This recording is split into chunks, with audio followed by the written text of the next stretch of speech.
할렐루야. 오늘도 굿 TV에 함께 하시는 여러분들을 예수님으로 사랑하고 축복합니다.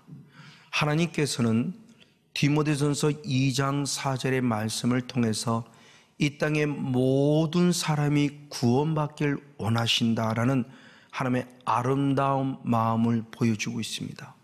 그래서 이렇게 이 땅의 모든 사람을 구원하기 위해서 당신의 사랑하는 독생자들 예수 그리스도를 이 땅에 보내주셨죠. 그래서 이미 예수의 이름값 속에 구원의 능력을 예표하고 있으니 마태복음 1장 22절 말씀에 내 아들의 이름을 예수라 하라. 그 예수가 누구냐? 우리 백성, 자기 백성을 죄에서 구원할 자다 라는 표현을 통해서 예수라는 이름값 자체가 우리를 죄로부터 구원할 자임을 보여주고 있습니다. 그리고 로마서 5장 8절 말씀에 하나님을 너무너무 사랑하시기 때문에 우리가 아직 죄인 되었을 때에도 불구하고 당신의 사랑하는 독생자를 직접 죽이심으로 말미암아 우리의 사랑을 확증하심으로 우리를 진정한 죄로부터 구원하셨음을 말씀은 강조해 주고 있죠. 맞습니다. 우리 이 사실을 믿는 겁니다. 그래서 로마서 10장 9절의 말씀에 입으로 예수를 주로 시인하고 또한 마음을 통해서 나를 위해 죽으셨고 나를 위해 사는 것을 믿으면 구원을 얻는 거예요. 맞습니다. 그래서 죽으신 예수님을 통해서 죄사함 받고 다시 살아나신 예수님을 통해서 우리가 의롭다함을 입었다라고 로마서 4장 25절은 또한 말씀하고 있죠. 이렇게 구원을 얻었으면 구원을 얻는 것으로 끝나면 안 되는데 그 구원을 얻었다는 말을 다른 말로 표현할 때 요한복음 17장 3절 말씀은 이것이 하나님을 아는 것이고 예수 그리스도를 아는 것이다. 즉 영생은 구원과 똑같은 모습이고 믿음으로 영생 구원인데 아는 것이 또한 영생이고 구원이라는 것을 통해서 믿음 따로 아는 것 따로가 아니라 믿음이 곧 아는 것이고 아는 것이 곧 믿음을 말해요. 이렇게 구원을 얻었고 하나님을 알았으면 이제는 아는 것에 자라야 되고 구원에 이르도록 자라야 되니 베드로전서 2장 2절의 말씀에 갓난 아이들같이 순전하고 신령한 젖을 사모하라. 즉 말씀을 사모하라. 그러면 구원에 이르도록 자라간다고 표현해 주고 있고요. 더 나아가 베드로후서 3장 18절 말씀에는 그리스도를 아는 지식에서 자라가로 표현을 통해서 아는 것에 자라가야 되고 구원을 얻은 자가 구원에 이르도록 자라가야 될 것을 표현합니다. 이렇게 하나님을 알고 구원에 이르도록 자란다는 것은 결국 뭐냐? 열매를 맺는다는 것이죠. 그래서 골로새서 1장 10절의 말씀에 열매를 맺어 자라도다 표현하면서 결국 하나님을 아는 것에 자라는 것이 열매를 맺는 것임을 말합니다. 그러면 주님은 열매를 통해서 무엇을 하시냐? 이제는 우리를 하세요. 내가 주님을 믿고 알면 마지막에는 이제 주님이 우리를 알아주셔야 되는데 무엇을 통해서? 열매를 보고. 그래서 마태복음 7장 20절의 말씀에 열매로 너희를 알리라 라는 말씀을 통해서 열매를 통해서 내 본질이 누군지를 안다는 겁니다. 이렇게 예수님을 나의 구원자로 믿어 구원을 얻었다 한다면 이제는 생명에 이르는 열매를 맺어야 돼요.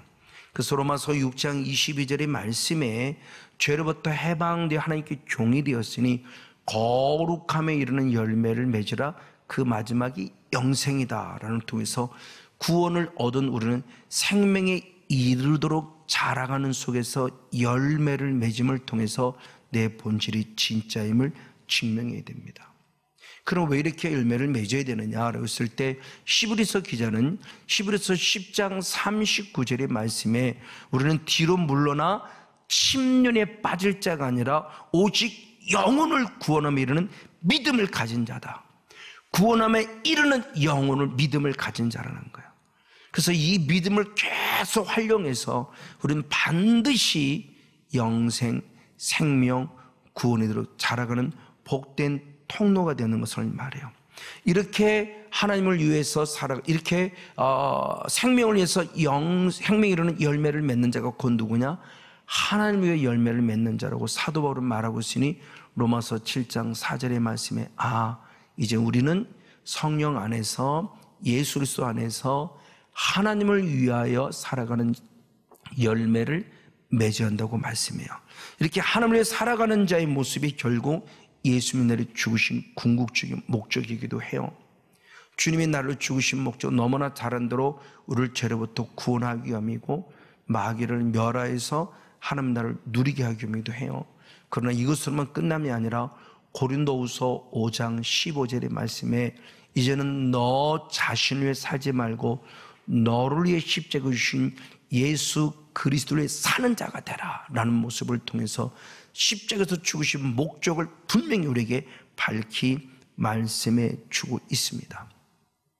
이렇게 하나님 위해 살게 하기 위해서 주님은 우리를 그냥 하나님의 자녀로 삼아줌이 아니라 요한계시록 1장 6절의 말씀에서는 아버지를 위해 살기 위해서 하나님의 나라를 우리에게 허락해 주셨고 재상으로 삼아 주셨다는 아주 중요한 영적 권세와 권리를 주었음을 말씀해요.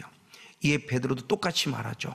그래서 베드로 전서 2장 9절의 말씀에 우리의 존재를 말할 때 왕같은 재상이라고 축복하고 그의 나라를 삼았다는 모습에 거룩한 나라가 되었음에 대한 모습을 축복하는 내용이 기록되어 있죠. 맞아요. 이제는 주를 위해 살라고 우리 안에 하나님의 나라를 허락해 주셨고 왕같은 재상권을 갖고 어둠의 영과 싸워 이기는 예배자로서 승리하며 살 것 됨을 말씀했어요. 이에 사도 바울은 로마서 14장 8절 말씀에 이제는 살아도 주를 위해 살 것이고 죽어도 주를 위해 죽겠다는 아주 중요한 신앙의 결단이 나는 주의 것이기 때문에 그래요.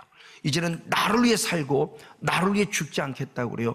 모든 믿음의 포커스가 주예요. 예수님이에요. 하나님의 성령님이에요. 이렇게 하나님께 드려지는 삶을 누구라고 그러냐? 의의 병기라고 그러죠. 그래서 로마서 6장 13절의 말씀에 너희 자신을 하나님께 드리는 저희 지체를 의의 병기가 되게 하라. 내 자신을 주께 드려야 됩니다. 자, 그런가 반면에 이렇게 구원을 얻은 자가 생명이라는 열매를 맺는 것도 있는가 반면에 로마서 7장 5절의 말씀에서는 대단히 안타깝게 사망을 위해 열매를 맺기도 한다고 그래요. 죄의 정욕이 오늘 나에게 사망이라는 열매를 맺게 한다고 표현하는데 어떤 때 사망이냐? 육신에 있을 때라고 그래요. 그러면서 이와 같이 예수를 믿음에도 불구하고 육신에 있을 때 이 사람을 누구라고 그러냐? 로마서 6장 13절의 상반절의 말씀을 보면은 불의의 병기니 그 불의의 병기는 누구냐? 죄에게 드려지는 자라고 그래요. 죄를 인격화시켜서 드려지는 자. 그러니까 죄를 단순히 행위로 범하는 죄를 말하는 것이 아니라 죄의 근원인 사단을 말하죠. 즉 너희 몸을 사단에게 드리는 불의의 병기가 되지 말고 하나님께 드리는 의의 병기가 되는 중요한 말씀을 주시고 있습니다. 자, 그런데 이렇게 구원을 얻었음에도 불구하고 대단히 안타깝지만 사망이라는 열매를 맺어오는 즉 육신에 속한 자의 대표적인 교회가 있으니 누구냐? 고린도 교회입니다. 너무너무 안타까워요. 바울은 고린도 교회를 보았을 때 하나님의 은사가 충만합니다. 그래서 고린도전서 12장부터 13장, 14장까지 계속 은사적인 부분을 다뤄주고 있죠. 그렇게 은사가 있기에 당연히 신령한 자인 줄 알았어요. 그런데 막상 고린도전서 3장 1절의 말씀에 보니 신령한 자를 대함같이 대할 수가 없었어요. 왜? 그들은 육신에 속해 있으니 육신에 속한 자로서 그리스도 안에서 어린 아이다. 영적인 어린 아이라는 거예요. 그러니까 은사가 있고 능력이 있다고 해서 다 성숙한 자는 아니라는 거죠. 오히려 은사가 있는데 바로 영적 어린아이요. 왜? 육신에 속해 있다는 거예요. 그러면서 사도 바울은 중요한 걸 얘기했어요. 고린도전서 3장 3절의 상반절의 말씀에 보면은 아직도 육신에 속했다고 표현해요. 이 말은 무엇일까요? 1장과 3장 사이, 고린도서 3장 1절과 3절 사이에 분명히 시간적인 갭이 있어요. 시간적인 어떤 공간이 있다는 겁니다. 그러니까 아직도라는 것은 1절을 상에서 봤을 때인데 3절 때 다시 보니 여전히 육신에 속했다는 아직도라는 단어를 통해서 충격적인 얘기를 합니다. 우리는 아직도가 아니라 계속 강조한 대로 아브라함처럼 창세기 22장 12절 말씀에 이제야 네가 나를 하나님을 경외한 줄 알았던 하나님께 인정받는 신앙이 되는데 아직도 주님 앞에 인정받지 못하고 여전히 육신에 속해 있다는 거예요. 그럼 육신에 속해 있는 게 뭐냐? 역시 이어서 고린도전서 3장 3절 중반절 이후로부터 하반절 말씀까지 보니 시기와 질투, 분쟁이 있다는 겁니다. 그럼 왜 시기와 분쟁이냐 볼 때 사람을 따라가는 신앙이기 때문에 분쟁이 있었다고 성경을 통해요. 이게 무슨 말일까요? 그 내용은 고린도전서 1장 12절의 말씀에 사람을 따라가는 신앙으로서 고린도 교회가 네 파로 나눴어요. 게바파가 있고 바울파가 있고 아볼로파가 있고 그리스도 예수파가 있었어요. 교회 안에 분파가 생겼어요. 사람을 따라가요. 누군가는 바울을 따르고 누군가는 아볼로를 따르고 누군가는 베드로를 따르고 그래서 교회가 건강한 교회가 되지 못했어요. 은사는 있었지만 이런 부분의 모습을 통해서 결국 시기, 질투, 분쟁, 다툼이 생겼다는 거예요. 그럼 시기, 질투, 분쟁, 다툼은 어디서 온 거냐? 야고보 사도가 말했으니 야고보서 3장 14절과 15절의 말씀에 너에게 시기가 있고 분쟁이 있고 다툼이 있고 요란함이 있는 것은 그것은 하늘 위로부터 하늘로부터 온 것이 아니라 세상으로부터 왔고 정욕으로부터 왔고 마귀로부터 왔다고 그러니 세번역 성경은 소유격으로 얘기했어요. 마귀에 속한 것이다. 즉 우리 안에 벌어지는 시기, 질투, 다툼, 분노, 분쟁 이 모든 것들은 어디서 온 거냐? 세상이 마귀로부터 왔다고 욕심으로부터 왔다는 사실을 가르쳐줘요. 정신 바짝 차려야 돼요. 그냥 부부싸움한다, 교회에 그냥 분쟁이 일어났다가 아니에요. 그건 이면에 사탄의 존재가 부부의 사이를 갈등을 통해서 갈라놓고 그래서 이혼하게 만들어 가정을 깨뜨리고 교회를 깨뜨리는 사단의 계략이라는 것을 말씀해 주고 있어요. 맞아요. 이렇게 사단은 지금도 우리를 사람을 따라가게 해요. 예수도 똑같이 말씀하셨어요. 그래서 마태복음 16장 23절의 말씀에 사탄아 내 뒤로 물러가라 너는 나를 넘어지게 하는 자로다. 너는 하나님의 일을 생각지 않고 도리어 사람의 일을 생각하게 만들어요. 그러니까 사람을 따라가게 만드는 존재도 이면에 누구냐?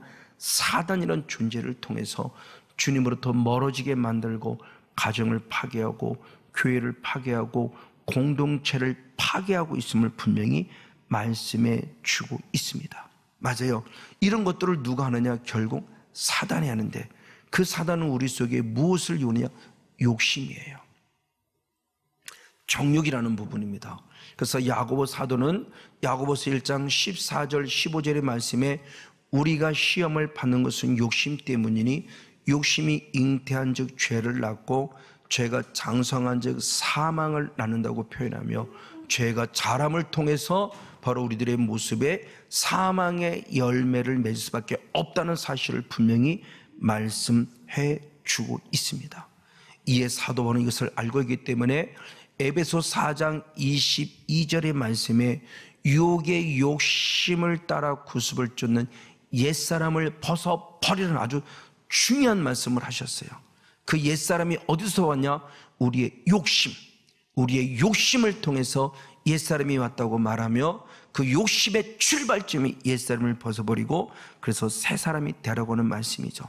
그러면 옛사람은 결국 또 무엇이냐 그랬을 때 사도 바울은 역시 에베소서 2장 3절의 말씀에 저는 이라면서 본질상 진노의 자식의 죄성, 즉 내 의도와 상관없이 아담 이후로부터 내 조상으로부터 흘러오는 본질상 진노의 자식의 죄성이에요.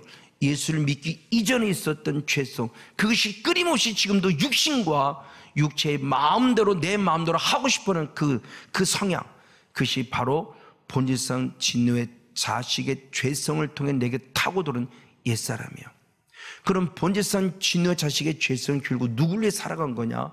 갈라디아 4장 8절의 말씀을 역시 보면은 본질상 하나님을 알지 못하기에 하나님이 아닌 자들에게 종로로 탄 것이라 그래요. 하나님이 아닌 자, 당연히 사단이겠죠. 하나님께 종로로 탄 자가 의의 병기란다면 하나님이 아닌 자 사탄에게 종로로 탄 자의 모습이 결국 누구냐? 불의의 병기로 쓰임 받는 겁니다. 이것이 옛사람이고 내 안에 있는 잘못된 속성이에요. 이 속성을 누구라고 그랬냐? 베드로전서 4장 3절의 말씀에 베드로는 고백하길 음란부터 시작해서 바로 무법한 우상 숭배를 하는 것은 이방인들의 뜻을 쫓아낸 것이라 그래요. 그러니까 하나님을 안 믿는 자들의 본질이 뭐냐? 그게 바로 옛사람의 성향이고 그것이 하나님이 아닌 자들에게 종노릇했던 사탄에게 순종했던 것이고 그들을 향해서 본질상 진노의 자식이라고 말하고 있다고 하는 거예요. 그럼 중요합니다. 어떻게 옛사람을 버리죠? 옛사람을 버리라고는 했지만 옛사람이 안 버려져요. 해보려고 했어요. 많은 신앙의 위인들, 우리 선조들의 또는 목사님과 그 길을 걸어가 승리한 자들의 얘기를 들으면서 그래 해봐야지 하지만 역시 나는 옛사람을 버릴 수가 없었어요. 왜 그랬을까요? 영적 원리를 몰랐기 때문에 그래요. 내가 뭔가를 해보는 것을 통해서 내려놓음이 되고 옛사람을 버리는 건 줄 알았는데 아니요. 결국 영적 싸움을 통해서만 우리가 옛사람을 버리고 영적 싸움을 통해서만 새 사람을 힘입을 수 있음에 대한 부분을 또한 성경은 말씀해 주고 있다는 사실입니다. 그럼 이 옛사람을 벗어버려 새 사람을 입으려고 하냐? 영적 싸움을 싸워야 되는데 그 영적 싸움을 싸우려면 성령을 받아야만 돼요. 그럼 어떻게 성령을 받죠? 대표적으로 사도행전 2장 38절의 말씀에 회개하라. 그럼 너는 죄사함을 받을 것이고 성령을 선물로 받으리라. 아멘. 회개를 통해서 죄사함 받는 주님이 약속한 성령을 선물로 줄 것을 약속했어요. 여기서 이런 부족하지만 주의종 늘 회개의 영성을 가지고 살려고 하고 2009년도 9월 달에 하나님을 인격적으로 만난 이후 4개월을 눈물 속에 살았어요. 철저히 성령의 거룩한 책망을 받아 회개하는 순간 죄사함은 물론이고 계속 제게 성령의 임재함을 느낄 수 있었고 그 성령이 힘입어서 어떻게 됐느냐? 성경 그대로 마태복음 12장 28절 말씀에 성령을 힘입어 귀신과 싸워 이기는 승리자가 됐고 그 결과 죄는 하나님의 나라가 확실하게 이루어짐을 경험하는 삶을 살게 되었습니다. 그리고 하나님의 나라가 이루어진 거 얼마 끝나지 않았어요. 어떤 자가 되느냐? 로마서 6장 6절의 말씀에 옛사람이 죽었다는 것은 뭐냐? 다시는 죄에게 종로로 타지 아니하는 거예요.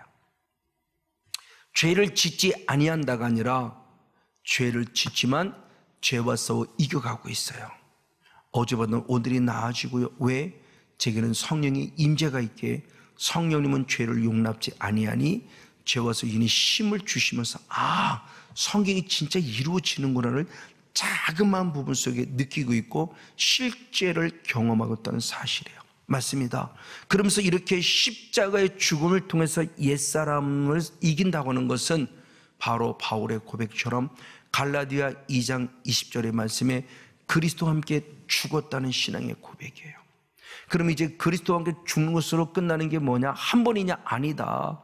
더 나아가 사도 바울은 고린도전서 15장 31절의 말씀에 내가 단언하노니 내가 자랑하노니라고 말하면서 날마다 죽었음을 감히 자랑하고 있어요. 이거였구나. 옛날에 바울이 사울의 영성으로 살 때는 그러지 않았어요. 늘 분노가 가득했기 때문에 예수 믿는 사람을 죽이는데 앞장섰던 그가 이제는 예수를 믿지 않는 사람들을 불쌍히 여기며 그들에게 복음을 증거하고 있으니 날마다 죽기 때문입니다. 그들의 방해가 있을 때 혈육의 싸움으로 싸우지 않아요. 죽어요. 그냥 매맞아요. 그냥 감옥에 가요. 옛날 같으면 견딜 수 없어. 근데 이제는 다 받아들이고 이겨가면서 나의 죽음이 하나님의 영광을 보면서 십자가만을 자랑하고 있다는 사실을 고백하게 됩니다. 맞습니다. 그리고 이제는 옛사람을 벗어버리면 끝나면 이제는 새 사람을 입으라는 거예요. 역시 이어서 에베소 4장 23절 24절의 말씀에 심령을 새롭게 하여서 너는 이제 하나님의 형상을 따라 지음받은 새 사람을 입으라 그래요. 그걸 한 번 더 골로새 3장 10절에 한 번 더 말하죠. 그래서 골로새 3장 10절에 새 사람을 입었으니라고 말하며 자기를 창조하신 자의 형상을 쫓아라고 표현합니다. 이걸 쉬운 성에 이렇게 표현했어요. 하나님을 아는 참된 지식에서 점점 더 자라가라 그랬어요. 그러니까 하나님을 아는 것으로 끝남이 아니라 하나님을 아는 것에 더 자라가듯이 하나님의 형상을 계속 쫓아간다는 것은 하나님의 형상의 시작을 통해서 더 주님을 닮아가는 영성으로 살아간다는 사실을 분명히 말씀해 주고 있습니다. 이 하나님의 형상은 무엇일까요? 원초적 본질입니다. 창세기 1장 27절 말씀에 하나님의 형상을 따르고 사람을 만들자 그럴 때 아담과 하와가 하나님의 형상으로 지음받았어요. 그 실체가 무엇이냐? 창세기 2장 7절의 말씀에 하나님께서 흙으로 사람을 지으시고 그 코에 생기 하나님의 영을 부어주시니 생영이 되었더라 하며, 이게 하나님의 형상이죠. 즉 영적인 존재라는 거예요. 특히 죽은 영의 산 영입니다. 이 말씀을 사도 바울이 그대로 인용하죠. 그래서 고린도전서 15장 45절의 말씀에 기록된 바 창세기 2장 7절을 말합니다. 첫사람 아담은 산 영이 되었고 마지막 아담 예수 그리스도는 살려주는 영이라고 표현했어요. 즉 살려주는 영이신 하나님, 예수님, 성령님 삼일체 하나님의 그 영의 모습이 우리 안에 들어오는 순간 이제는 산 영이 됐다. 영적 존재, 산 영이 됐어요. 죽은 영이라 산 영, 맞습니다. 이렇게 하나님의 형상이 회복될 것을 말씀하고 있어요. 그래서 우리의 존재는 이렇게 하나님의 형상으로 쫓아가야 돼요. 그래서 로마서 8장 29절 말씀에서는 하나님의 형상인 예수 그리스도의 형상을 본받게 하기 위하여 나를 부르셨다라고 말씀하고 있고요. 베드로서 1장 4절의 말씀에서는 신의 성품에 참여하라고 말씀했어요.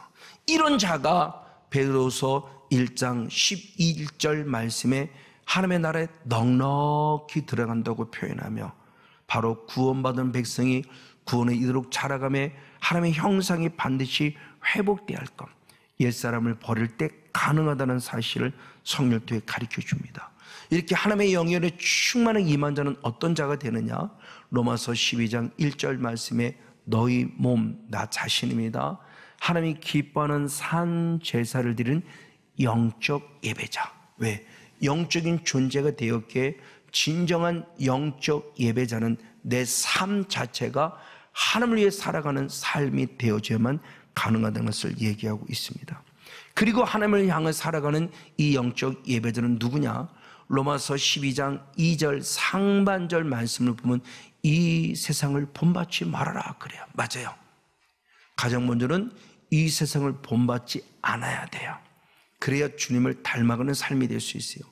이 세상을 본받지 말라는 말을 에스겔 선지자의 말과 연결시켜 보면 에스겔서 18장 30절의 말씀에 회개하라 그리고 죄에서 떠나라 그래요. 잘못했습니다로 고백하지 말고 잘못했습니다 고백해서 용서를 받으면 죄로부터 떠나라는 거예요. 그리고 더 나아가 죄로부터 떠남이 끝남이 아니라, 즉 옛사람이 끊었다는 끝남이 아니라 계속 이어서 에스겔 18장 31절의 말씀에서는 너는 죄악을 버렸으면 마음과 영을 새롭게 하라라는 말씀을 통해서 하나님의 형상이면 새 사람을 입어야 될 것을 분명히 말해요. 바로 이 부분입니다. 이렇게 사도 바울이 마지막 고백할 때 로마서 12장 2절의 말씀에 이제는 너희는 마음을 새롭게 하여 변화를 받아 하나님의 선하시고 기뻐하시고 온전한 뜻이 무엇인지 분별하는 자가 되라고 말씀하고 있어요. 이게 실제입니다. 이제 옛사람을 버려서 사탄의 성향이 완전히 떨어져 나갔으면 이제 하나님의 형상을 힘입은 새 사람이 되어져야 돼요. 그래서 저와 여러분 이제는 생명의 열매를 뺏기 위해서 하나님을 살아가는 자로서 새 사람이 되어져서 내가 산 만큼 더 많은 영혼을 살려는 복된 주인공 우리 모두가 되어지기를 예수님의 이름으로 간절히 축복하고 축원을 드립니다.